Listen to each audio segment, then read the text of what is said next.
Hello everyone, my name is Zoeb. This is an overview tutorial for Shapes Blender and I will show you how this script and its functionality work. So first of all, I have unzipped all the files and I have installed the script in script UI folder that you will find in C drive, program files, Adobe and your After Effects version, port files, scripts and script UI panel. I have already pasted the file here. You can do the same and then you can run After Effects, go to your window menu and open this. I have already opened and I have docked it on the left. I have also opened the file that I have provided for the samples and I have created an empty composition as well to start over. First of all, I show you how script works and what it actually does. We need some paths to start. I draw some paths or polygons here. I am holding the Alt key while drawing these, so these are no longer primitive objects and I don't have to convert them by right clicking and convert to Bezier path. You can also import Illustrator files and convert those to shapes or use any plugin or script to import shapes from Illustrator. So as I've drawn these shapes here, I search for the path property of these and select these two and click on create blend button. You can see it creates the blend and it automatically created some layers to control these. So first of all, the first layer is calculation layer and you don't need to change anything from here and that is why it is hidden. It controls all the calculations for the blend layers below. The second layer is spine.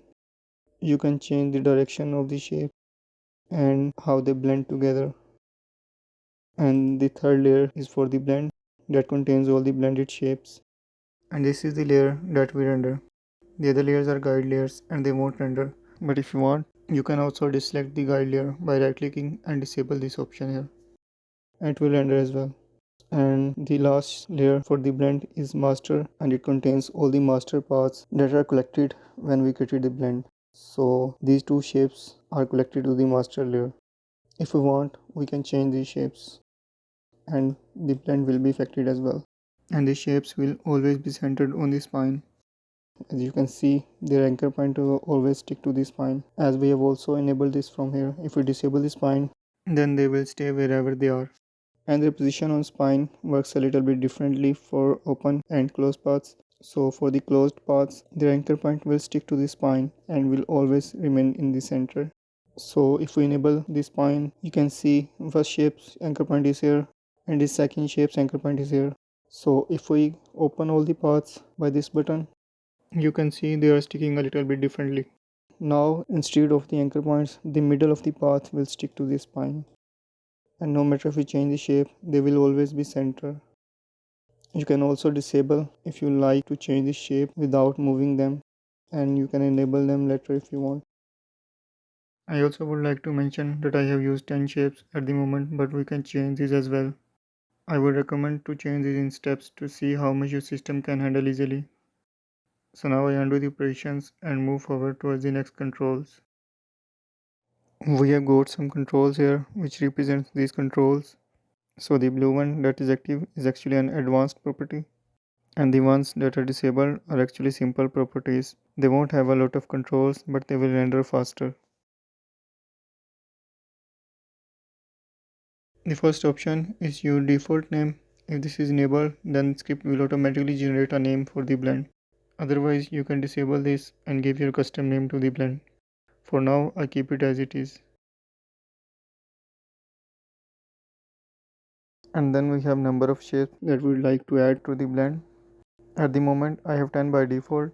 I can change this as well and click on update. The blend will be updated with the updated shapes. And the other option is blend method that I have selected as a spine, so it means it will create the spine as well when we create the blend and the objects will stick to that spine. So if I change the shape of the spine, the objects will also move. If we disable this, we can also disable this from here and you can see they are blending directly now. I enable it again and we can also rotate the objects along spine. So if we enable this, now the objects are also rotating along the spine. If we change the shape, you can see the rotation will also change according to the tangents on spine.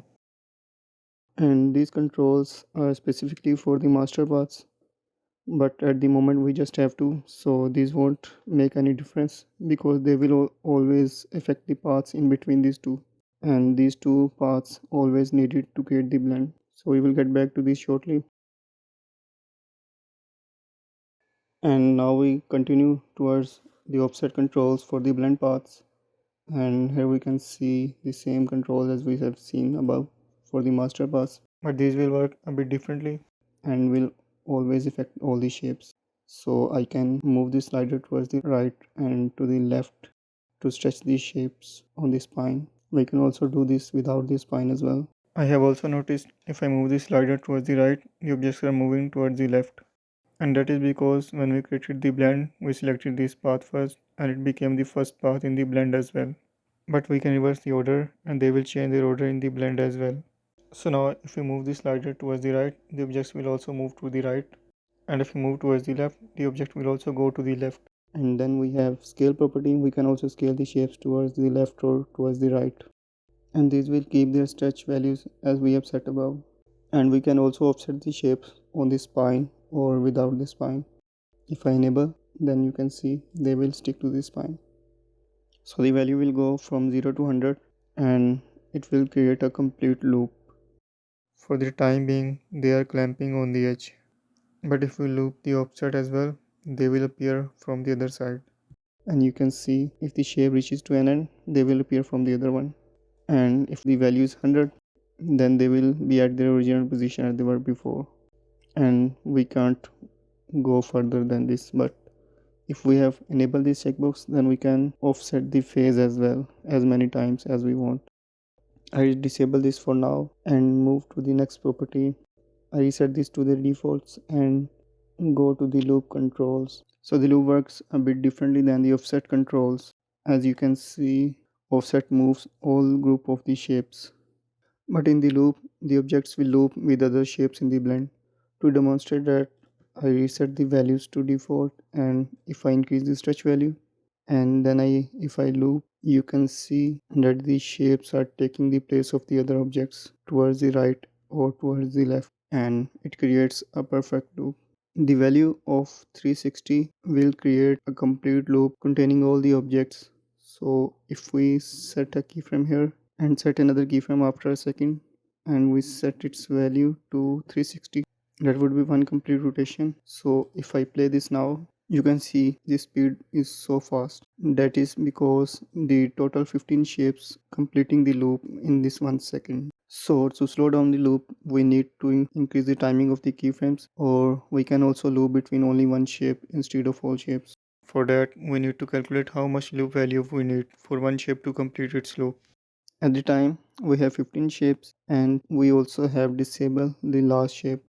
Before moving forward, I would like to also discuss about the option disable last shape. So how it works is when we loop, the shape that reaches to the end appears from the other end and it will overlap with the shape that already exists there. So that is why this is turned on by default. And when we loop, the shape won't overlap with the first shape. So now we move towards the calculation for the loop of one shape. At the time we have 15 shapes, we need to divide 360 by 15 shapes. But because we have disabled the last shape, so we have only 14 shapes, so we subtract the one from it, and now we left the value of the loop for one shape, and it will also create a perfect loop. You may see some jumping on the edges as the shape disappear abruptly and continue from the other end. We will also fix this soon from the opacity controls, and we will add some advanced controls. So we move forward towards the fill. For now, we have added simple control for the fill, and you can just change one color for the fill and opacity. But if you want advanced controls, then you can select the properties that you want to convert to advanced and click on update blend, and any property that is activated will be converted to advanced control. Now you can see you have more options, so you can completely enable or disable the fill for the shapes, or you can have two colors instead of one. For your convenience, it is selected to one by default. So if we want to change the color of the full blend, you just need to change the color of the one. So if you want two colors, then you can select two and select the second color from here. You can also change the opacity from here. So now we have two colors blend. We can also use two opacities as well for the fill. So it will start from 0 to 100. At the time I've noticed that the fill 1 is 100, fill 2, but it will be fixed in the final script. Same way the stroke work. And this checkbox we haven't discussed yet, and you will find it in other controls as well.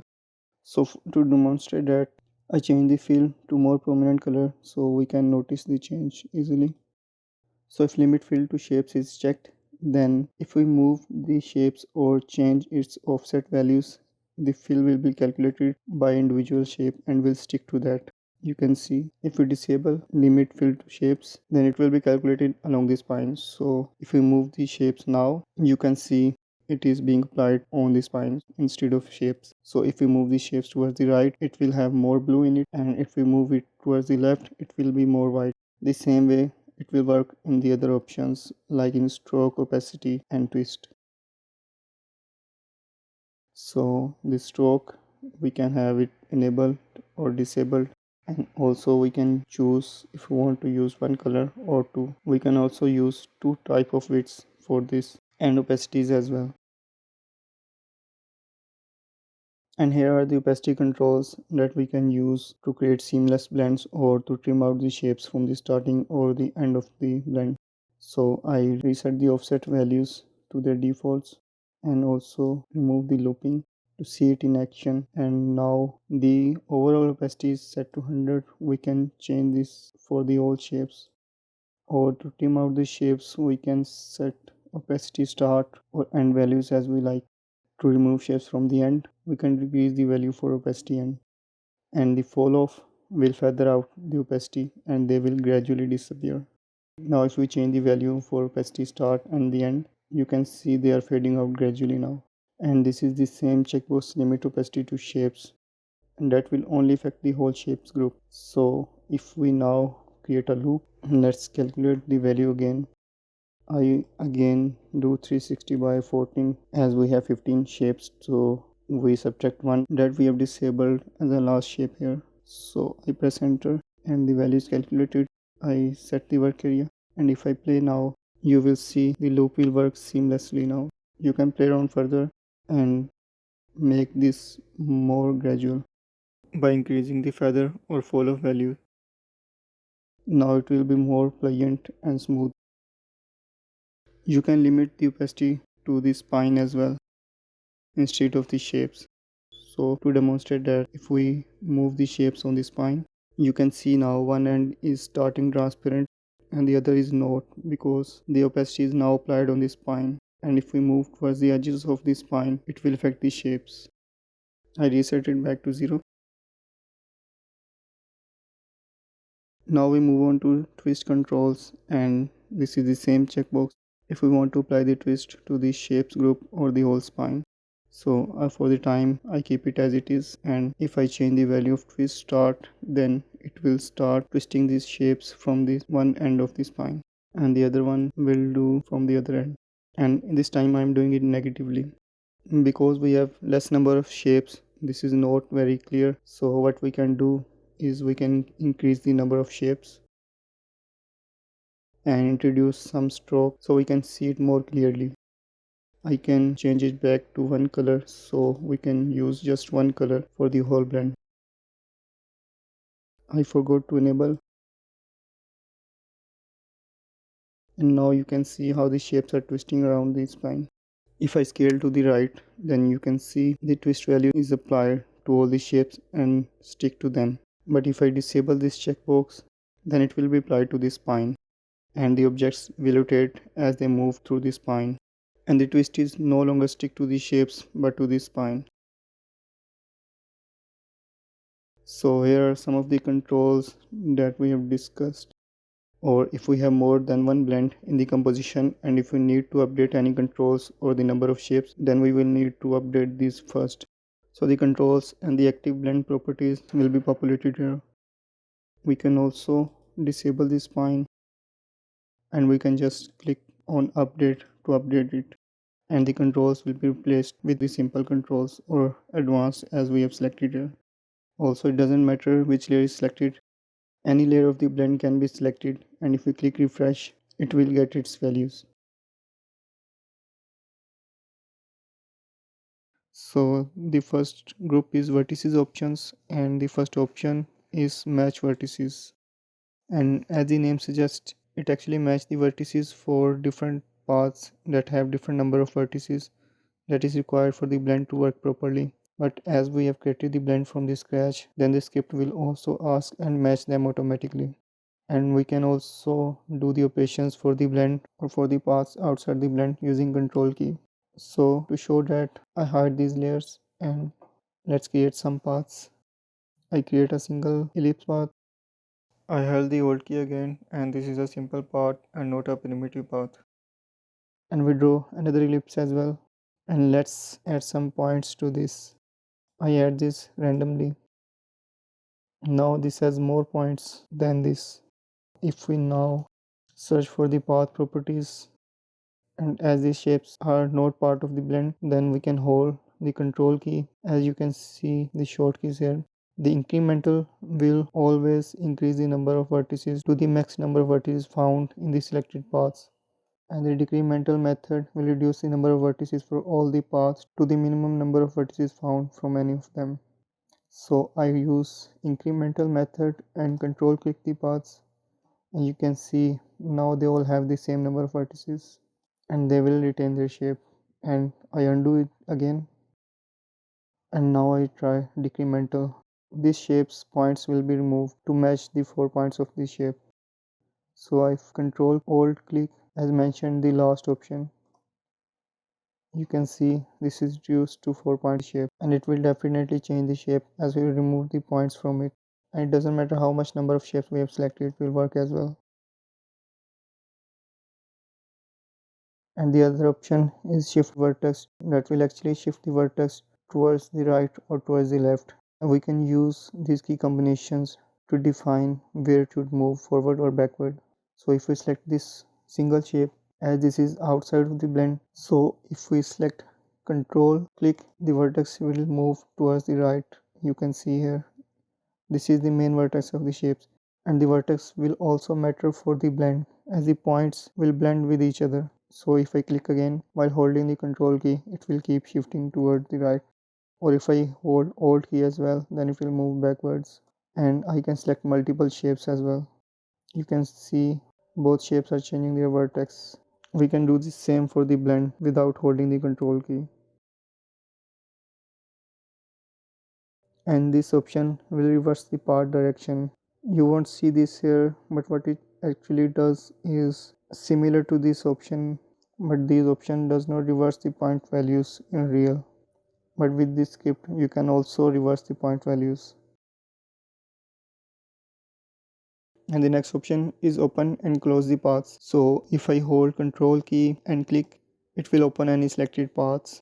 And the last option in this was control alt click, that will close all the selected paths. It doesn't matter if we select from outside the blend or from inside the blend. The next option is actually to replace the spine of the selected blend. At the moment the spine is this that control the blend direction, but we can also add a custom shape to replace the spine. So I create a shape layer, or I can use the pen tool to draw a spine as we like. I again need to select its path property, and I select it and select any layer from the blend, and when I click on replace spine, this spine will be replaced with this new shape and it will be added to this layer as well. So now we can again manipulate this as we like. The next option is add paths, so we can add or remove paths from the blend as well. To see this in action, we need some shapes to add to blend. I draw a ellipse path. As you can see, this path has 4 number of vertices, but our blend has max of 5, as we can see in the polygon object. So we can add vertices manually as well, or if we try to add this to the blend, then it will also ask if it will detect different number of vertices. So I select the path and select the blend layer, and if we click add paths, it will ask the number of vertices are different. So if we want to match, then click yes, and it will match the number of vertices for us. Now you can see, as we are using this spine, the shape is sticking to the other end of the spine. We can go to the master paths, and now you can see it is added to the third location on the spine. We can see here. We can also change their positions from there. Now it is second, and this polygon is moved to the end.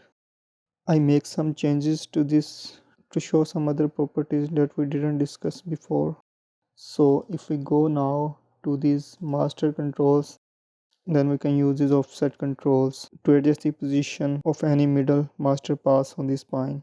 At the moment we have one, it will work the same way as the blend controls do, but without affecting the shapes on the edges. And the blend will take the shape from the master that is closest to them. As you can see how they are changing their shapes while we are moving the circle on the spine. We can also disable the spine and they will bend from their actual positions. So now if I change their positions, this one is second and this one is third. The third one should be a bit towards this side. Now instead of spine, we can change the location of the objects. As you can see, the blend is not completed towards the shape. This is because we have set some offset values to the blend before. If we reset the scale value, we can see now the blend completely. And this option removes any selected path from the blend. So if we select this ellipse, we need to be in edit mode to remove any path from the blend. And we select it or click on any point of the ellipse, then its path property will be selected that we selected before by searching here. So we can also select the path property or select any path point to activate its path property. And when we click remove, it will be removed from the blend. The replace button actually replaces a selected path in the blend with any other path. So we draw another path to see that this time I drew a star that has more number of vertices than the polygon. But we first also need to select the blend path that we want to replace.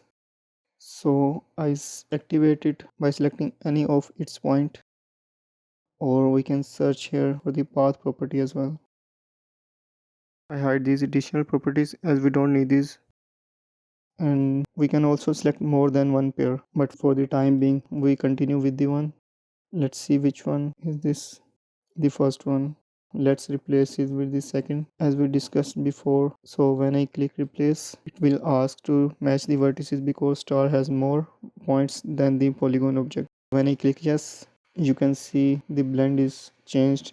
So now the star is replaced with the polygon, and the number of vertices for this polygon is also increased to match the star. If we enable the spine, it will work as it was before.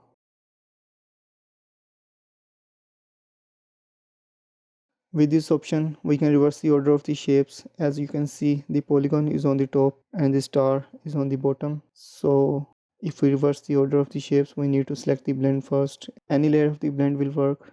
I click on this, and now you can see the star is on the top and the polygon shape is at the bottom.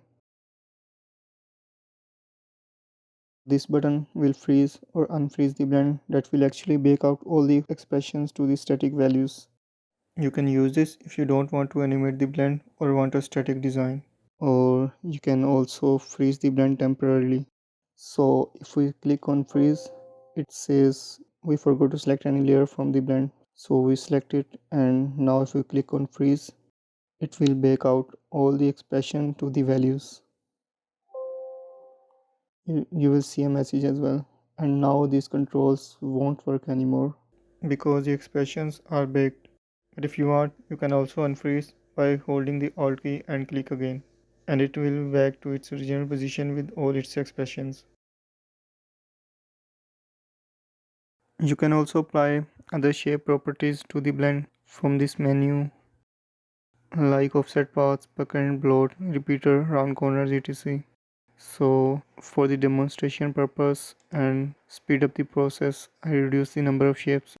As you can see, I have the number of shapes more than the 10, and we need to update it to get the values from the active blend. So now it populates the values from that blend, and we change it to 10 and update the blend.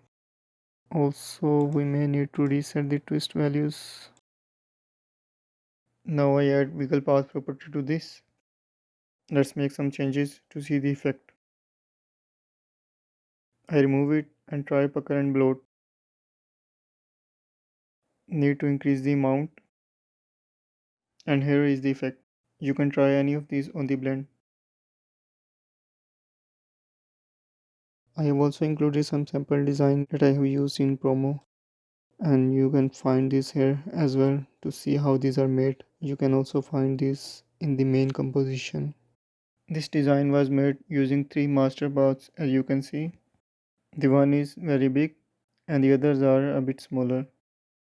Here is another tiny part to start the blend. Otherwise shapes will appear abruptly while looping without using opacity controls. And the same way you can also check out the other ones. If you see paths are not evenly distributed in more than 2 shapes or multiple shapes blend, then make sure the scale of the shapes are also different from each other in even manner, because the blends are calculated from their anchor points, so their size will be ignored.